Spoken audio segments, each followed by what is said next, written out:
this is the first time in I don't even know how long that we have gotten to see on screen, live and in person, Jett Boogie, the triumphant return.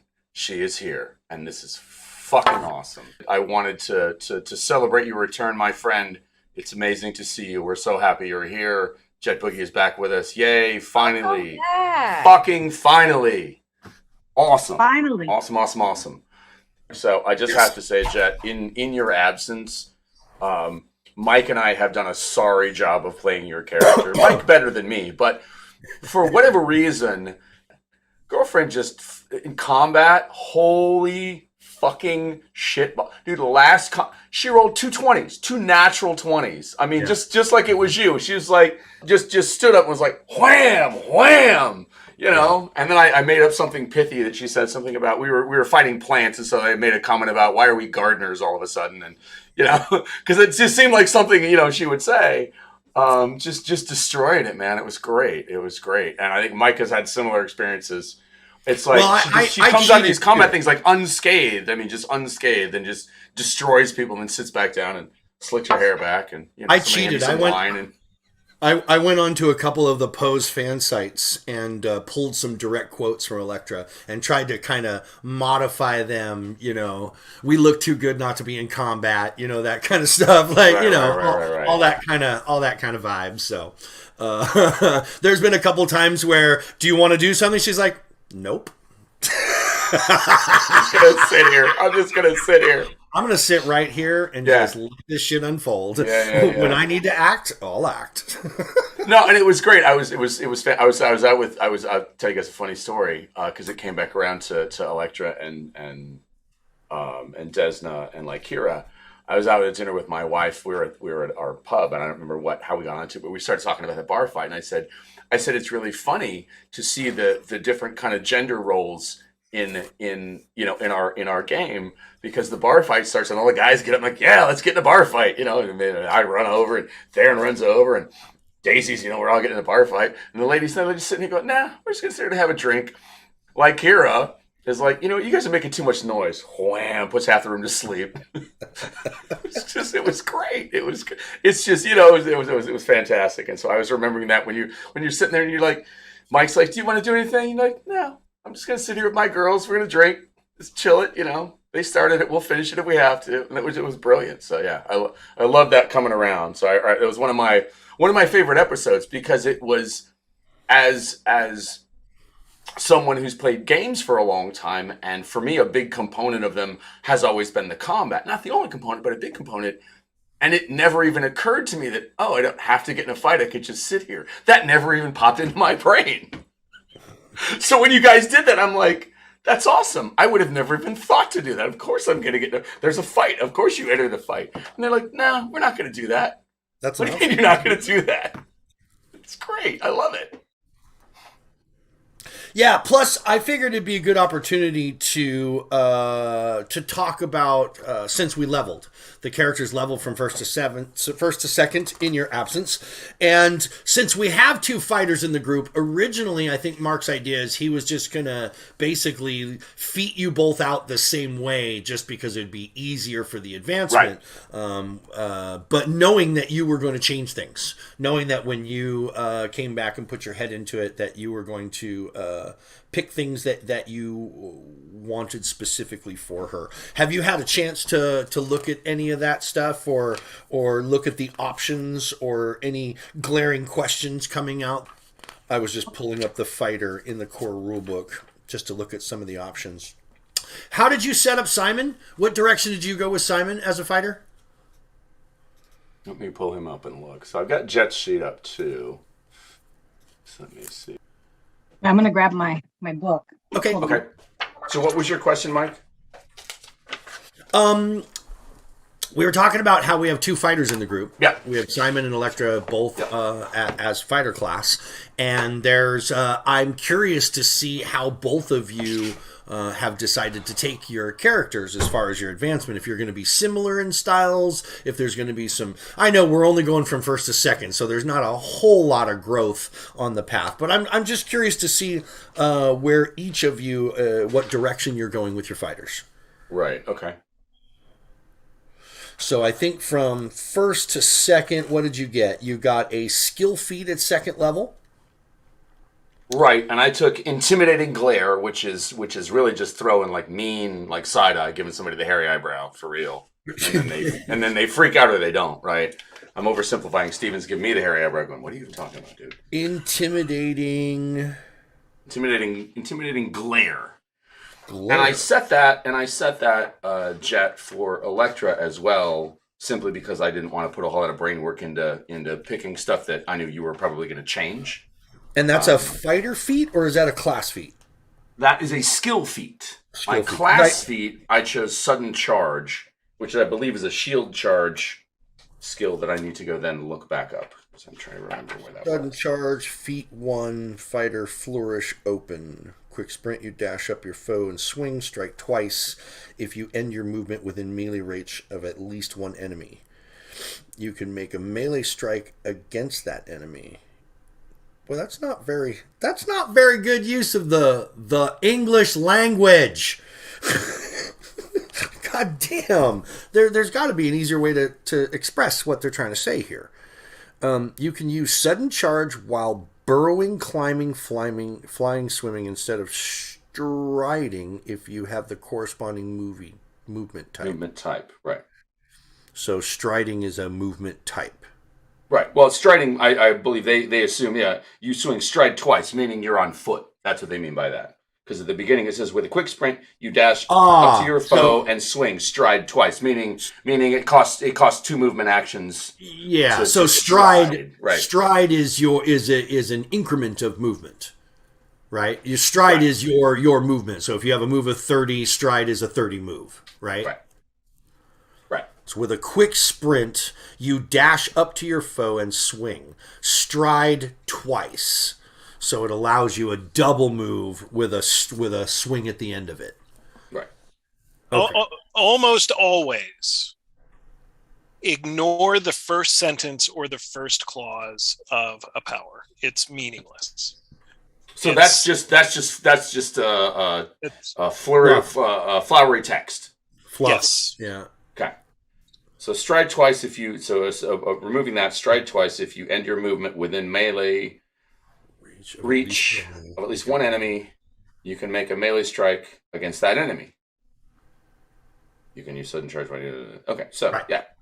So this feat allows you, instead of doing a stride with no attack at the end of it, you get to do a stride with an attack at the end of it because you're a charger. Right. If I base up on somebody. Yep. Right. Yep. So that's the fighter one that I picked, and I believe I picked that same thing for you, Jet, because again, just said it's the same, so you can change it on Electra. And then the other one is a skill feat, and that's the intimidating glare, which is not specific to fighter, but just specific to, or not non-specific. It's just a game. And that was actually you doubled up on another first feat with the sudden charge. That would be something that you can gain at first level. Your second level ones that open up for you are aggressive block, assisting shot, brutish shove, combat grab, dueling parry, intimidating strike, or lunge. So those are all the possibilities, Jet, that you could purchase from your fighter feat. So at second level, it's on page 145. And it's 144, 145. Yeah, it's the fighter feat section. And since you're second level, you could pick any of the first levels, like Simon did. Simon picked a sudden charge, which was a first level feat. But you can pick from any of the first or any of the seconds, since you've just qualified for second level. In theory, the higher level feats are more powerful. But I don't know. And those continue on to page 146 as well. So if you flip over to the next page in the book, Jet, you'll see combat grab, dueling parry, intimidating strike, and lunge are all feat 2s. So you could take one of those if you so chose. In place of the sudden charge that I have on your sheet now. What made you pick sudden charge for Simon? I just liked the run. I like the fact that I could run up, base up to somebody, and then take an attack. Part of it is I'm rolling with a shield, in my hand, so I figured, that would make sense. I've already got my, what I mean? I can throw my shield up. Well, actually, I couldn't do that. No, I can't, because I can throw my shield up, and then I can run up, and I've used 3 movement actions. Normally, if I use 3 movement actions like that, I wouldn't be able to attack. But this way, I throw my shield up, I run up, I've used my movement, all 3 of my movement actions, but I still get a swing. Right. So I think that was right. the logic there. But again, Elektra's a different fighter, and you play her differently than I play Simon, so that may not make sense for what you want to do. Right. So you get 2 feats to choose from. One of them's a fighter feat, which is the first Right. group that we're talking about. The Right. second group is a skill feat, which is more of the lines of the normal feats that are found on page 255, chapter 5. Yeah, that sounds right. Yeah, Yeah. they start on page 255. Yeah. So there's a couple of things to keep in mind with sudden charge if you choose to take it, and for Mark, who has taken it. Okay. So it's a flourish and an open. Flourish is a waste of a trait in 9 times out of 10. You can probably ignore that, especially with this one. The Okay. open means that you have to do it as your first. You can't use an attack action or an open action before you do this. Okay. So you can move and then sudden charge, but you can't swing at the guy next to you and then sudden charge. Oh. That's what that means. Or if you have another open talent, you can't use that and then sudden charge. But I can use sudden charge each turn if I want to, as long as it's my first action. No, it's a little bit more complicated than that. Okay. It'd be nicer if it were just that, but it's No, that's not. fine. That's fine. That's why we love you here, because you have that encyclopedic knowledge in your brain, my friend. It has to be. You can't use it. It doesn't have to be your first action, but you can't use it if you've already attacked, if you've striked or used another thing, or you used another talent with the open. Now, flourish is there. Mm-hmm. And so you can't use 2 flourishes in the same turn. But flourish is almost always useless, and especially useless at this because it's 2 action anyway. Right. And the only other type of flourish than an open is a press, or did they call it a press? Yeah, which is you have to use that as one of your second attacks. Okay. Yeah, I did the initial design of these things and came up with the open and press. And the open was originally, this has to be your first action, and the press has to be your last action. And then they overcomplicated it. But 9 times out of 10, it doesn't matter. Does an opening action always happen on the first round of combat? No. It's your opening action on your turn. Got it. Right. So I can use this more than once in a combat. I just have to use it first in my turn. Correct. It just has to be your opening move every time if you're going to make it your move, right? No, it doesn't. It's called an open, but it's not really an open because I can attack, I can move and then sudden charge. I can interact and then sudden charge. I can't attack and then sudden charge. Or use an open and then sudden charge. Okay. Yeah. Okay. So and then I can't use another flourish that round either because of the rules, but 9 times out of 10, that doesn't matter. And that's definitely not how I designed open and press. I originally designed, you could do an open and a press in the same round. And in fact, I had some great combos where you wanted to do that. But then the other designers were all like, that's too powerful. And I'm like, not if you read them. and then they add the flourish thing. And 9 times out of 10, all the flourish does is overcomplicate it. People just aren't going to use it right because it's overcomplicated. But so we'll probably end up, if you guys take other sort of openings, and I've seen it in play, most people ignore both of these things. They just fucking play their character. But technically, by the rules, you have to watch out for those traits. Copy that. That's good to know. So if you guys are watching this and you understood everything that Steven just explained, then you're smarter than me. I'm going to have to watch this video 4 or 5 times, and then I'll probably still come back with notes. But, thank you for the explanation. Oh, my goodness. So, Jett, I don't know how much of that was helpful or not, but at the very least, it's entertaining. Yeah. I think I'm not going to keep sudden charge. There are lots of other great options. I mean, there are lots of other great options here. And if it's because of the complication, you're going to get the complication, especially within the fighter, because the open and the press are a big part of the fighter, and so is flourish. So if you're just like, fuck that, I don't want to deal with that, look for open, press, and flourish, and avoid those unless you're like, oh, well, this is cool enough where I want to keep it. And those, the open press and flourish are covered where? Where is that covered in the? They are in a sidebar. They're in the trait section in the back of the book, and they're in a sidebar on 143. Yeah, they're traits in the game. But there's a nice sidebar on 143 that talks about the various traits for. So while we're doing that, Dana, did you have any questions about your sorcerer, any of your spell casting, or any of the other mechanics specific to your class that have come up? I do have a question. What is fortune telling even good for? I haven't used it once. I haven't been able to use it once. It is exactly good enough, as good as it is in real life. So that's up for debate. Here's what fortune telling will do for you. You can roll into a town. You can roll into a town, and you can grift people, and you can read their fortunes, and they'll give you money. That's what fortune telling's for. I want it to be more than that. I know. Or it could be symbolic therapy, right? I've seen plenty of tarot card readers who are basically use the tarot card as almost a type of therapy. Mm-hmm. But can you tell the future with them? Well, doubtful. You know what? I haven't had the chance to give any of the monsters we've encountered therapy in the middle of the session. So again, I do not see how it's helpful to have this. I was excited. I thought I was going to do some cool stuff. I thought something cool was going to come from it. Well, make money. When do I spend money? When have I? Right. Well, it doesn't mean you can't take it from other people. Dejna, you do know that fortune telling is pure hokum. Allegedly. There's no science behind it. We all have our opinions. Well, that was my question. I mean, philosophy is the perfection of opinion. Yeah.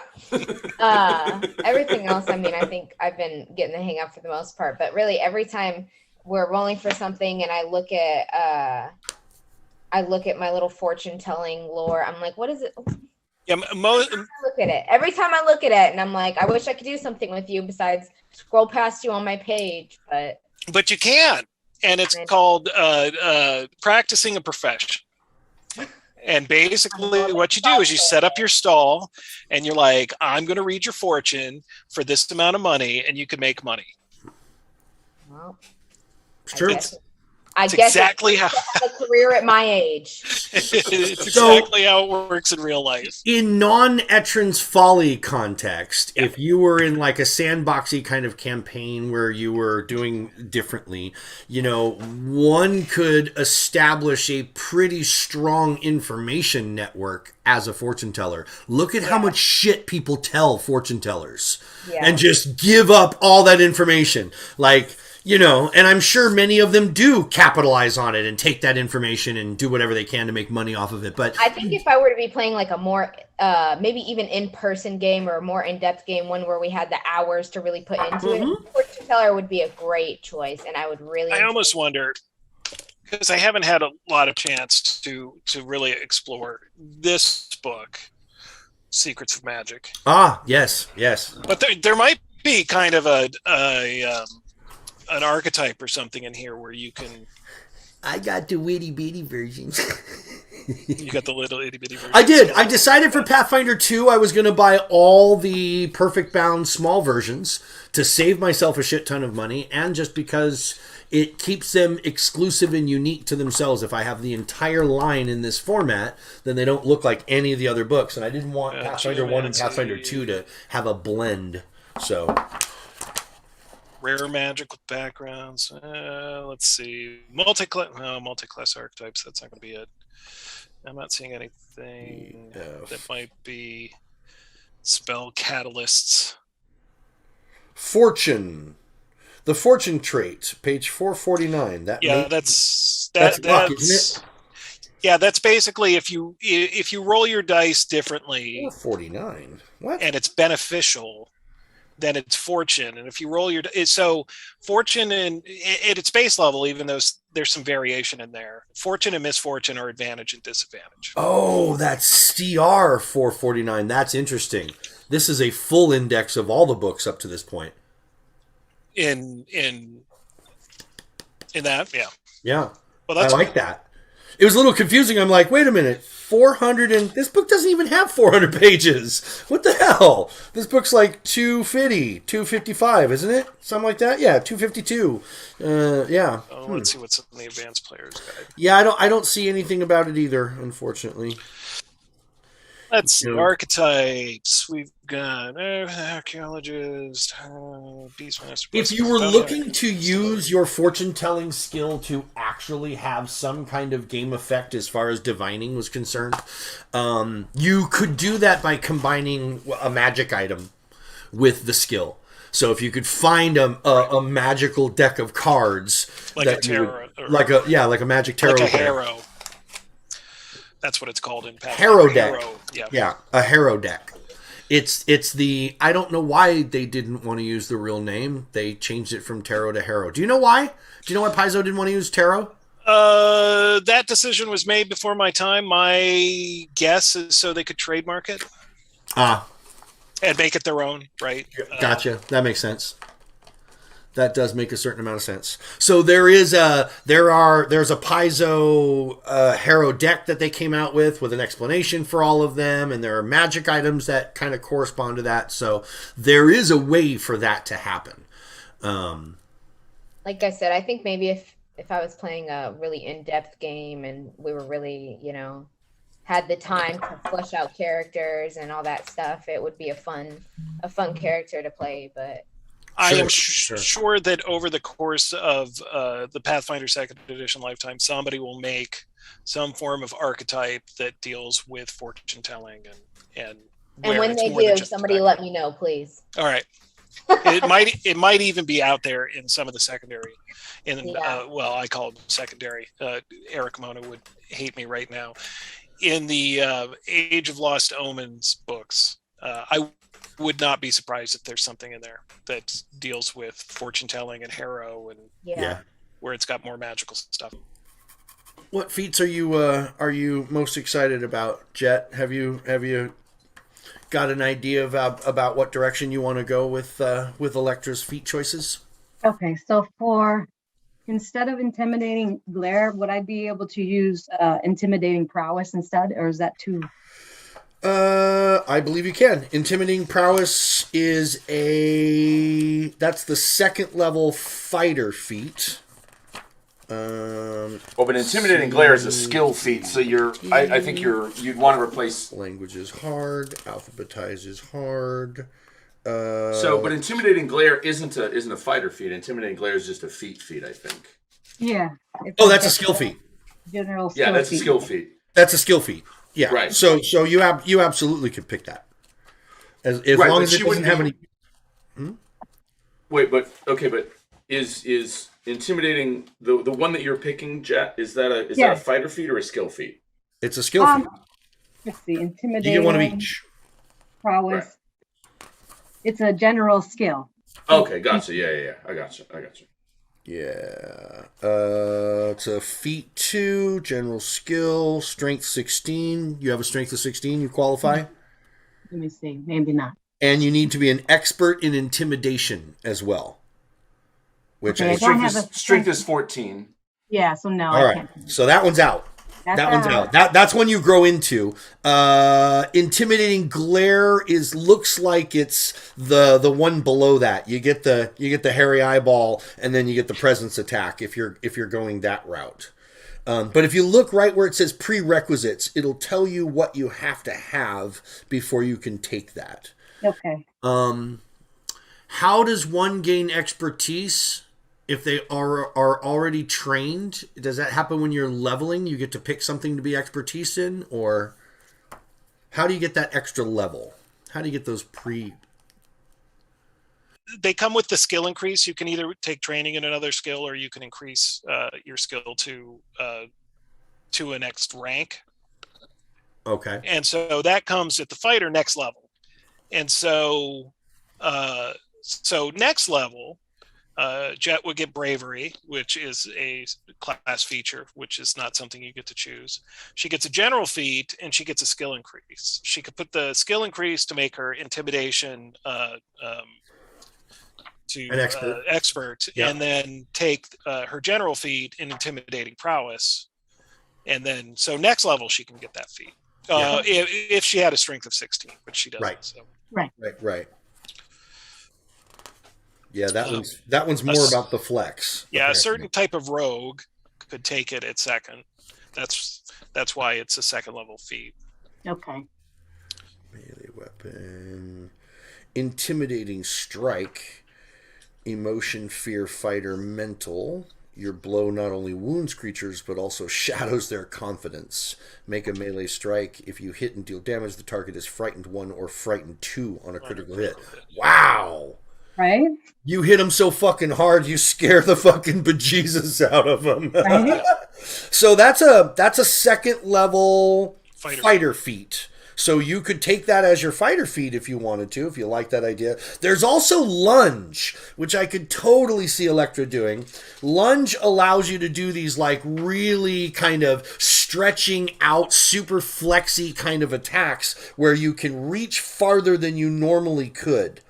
You extend your body to its limits. You attack an enemy that would normally be beyond your reach. You make a strike with a melee weapon, increasing your reach by 5 feet. So normally you have to be right up against somebody. With the lunge feat, you can lunge 1 square between them and attack them when there's a gap between you, which is kind of cool. Yeah, that was, so for the class feat, I was, instead of sudden charge, I was thinking of either doing lunge or intimidating strike, but I think I don't have enough to do intimidating strike. So no, those are both, you qualify for both of them. Intimidating strike has no prerequisites. You just buy it. Lunge has no, the prerequisite for lunge is you're wielding a melee weapon. So you have to have a weapon in your hand in order to lunge. You can't lunge with a bow. Kind of thing. So I'm not telling you what to do, Jett. I would offer that, certainly based on the times that I've channeled Electra, that intimidating strike is definitely her thing. Because it's like either you're going to run away or I'm going to kill you. Yeah. Right. That's kind of how she rolls. It's like, I'm going to hit you once and you're either going to run away or you're going to die. Those are kind of your two options. That's it. That is a good one. So, that's a really good one. It's a really good one. So that would be your fighter feat, and then you also get to pick your skill feat as well. So you get one of each.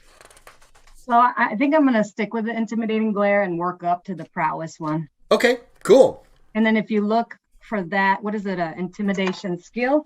If you look at the last general one, skill, you need to be trained in intimidation, which I think you are. Yeah.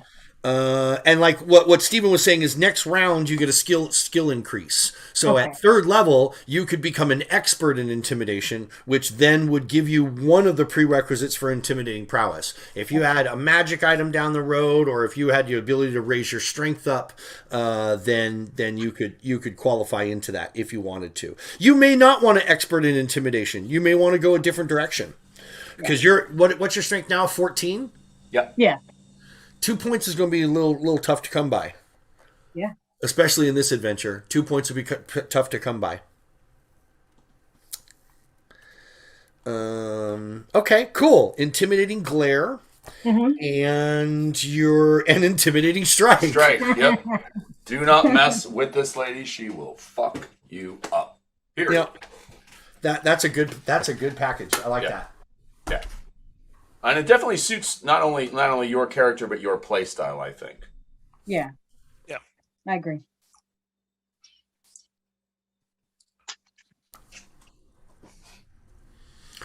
All right. Fantastic. So, Jett, just a question. I know we touched on this a little bit, but since we have both the player and the character and the artist, what did you think of Dana's interpretation of Electra?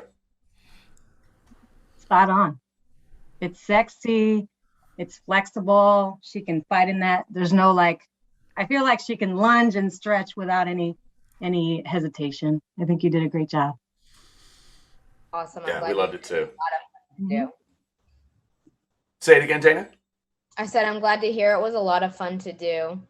That actress is gorgeous, and I was looking up all these reference pictures of her, and I was telling them a while ago that I'm thinking about starting that show just because I've seen like some of the quotes, and I absolutely like after the way Mark and you and Mike have all played her, I absolutely get the vibe of it. So she's super cool, super good choice for a character too. Yeah. It's a That great was television awesome. show. It is. I will caution you though, Dana. It's very heavy. So watch it with your boy, just because it's emotionally, it's super heavy. It's Be very careful real.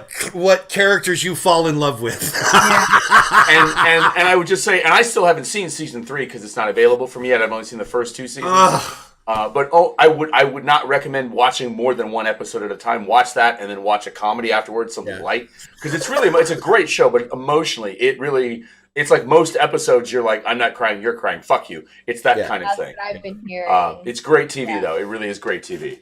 And Dominique Jackson plays an amazing character. She's actually one of my favorite characters from the show simply because she is already kind of a well-established alpha at the very beginning, and she gets broken down to nothing and built back up again, and her growth arc is fucking sick. It's ridiculous. Yeah. It's so good. It's so good. Like, the perfect character. Sometimes you love her, sometimes you fucking hate her. Like you go through the full gambit with her, which is emotions. Love it.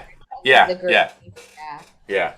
That's Love awesome. it. I've heard great things about it, and she's gorgeous. And I've seen like a few clips of from the show and everything, and I was like, man, that looks. You should follow her on Instagram. She's a clown. She's a fucking clown. Every day she posts a little video of her dancing and clowning and with a little saying, or her hanging out with her man. Like she's a clown. She's hilarious. Yeah. Krista was saying she was doing a video the other day. She had like a Disney filter on, some kind of Disney filter on that was really fun. Oh my God, with the big fucking eyes. Yeah. Oh my God. God. She had the Disney filter on. And then she started doing all the Electra looks. She would like go to the side and she would go, as a Disney princess, and you're just like, oh no, stop it. You're killing me over here.